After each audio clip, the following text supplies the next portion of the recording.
Hong Kong woke up to a terror.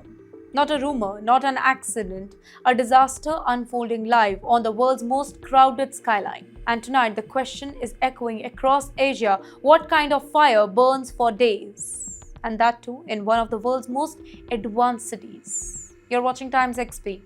I am Dhritiyatri, and let me take you inside this horrifying story. Let's talk about the day Hong Kong stopped breathing. November 26th.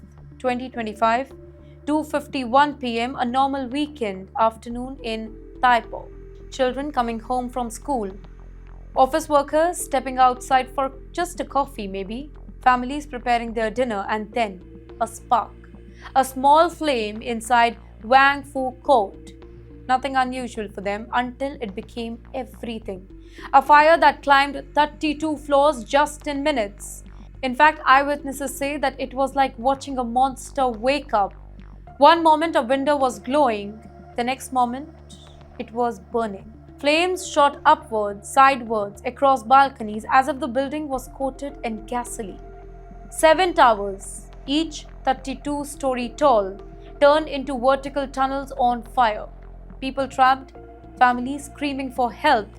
Windows, firefighters overwhelmed from the first minute. In fact, 55 lives are lost. 270 people are missing. The fire that is still burning. Days later, Hong Kong officials are still counting bodies, still searching for missing residents, still trying to control the flames. This is not normal. This is not urban fire behavior. And that raises the tough questions. What is fueling this fire? Why isn't it going out?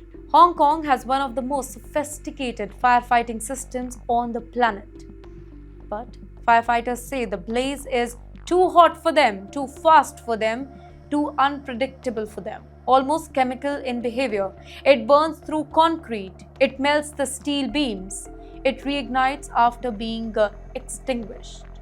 So Hong Kong want answers. Then came the rumors, of course. Were the US jets nearby? Can you think? What kind of question is that?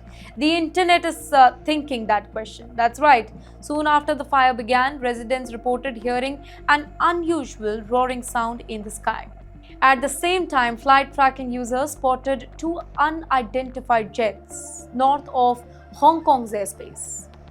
Were they American military aircraft? Were they just commercial flights or something else entirely? Nobody knows yet, but the timing, the location, the speed of the fire, it has triggered question. Hong Kong authorities must now answer. The internet is saying that it was the US that started the fire, but nothing is confirmed. It's the perfect storm that has fueled the inferno. Experts say that the fire behaved like a pressure-fueled explosion, a chimney effect, a chemical burn, all happening at once. Basically, a deadly combination of insulating materials, air pressure, wind tunnel between the towers, rapid ignition pathways. It was the kind of fire that you see in simulations, not in real life. Not in Asia's financial capital, not in 2025, but the human tragedy, it is the worst. Inside those 7 towers, there were nurses on night shifts, elderly couples, children, they were doing their homework. Migrant workers, families eating their dinner together, people who ran into smoke-filled hallways only to find staircases already burning. People who tried to escape, but they were blocked by collapsed walls. This wasn't just a fire, ladies and gentlemen, it was city's worst nightmare coming true.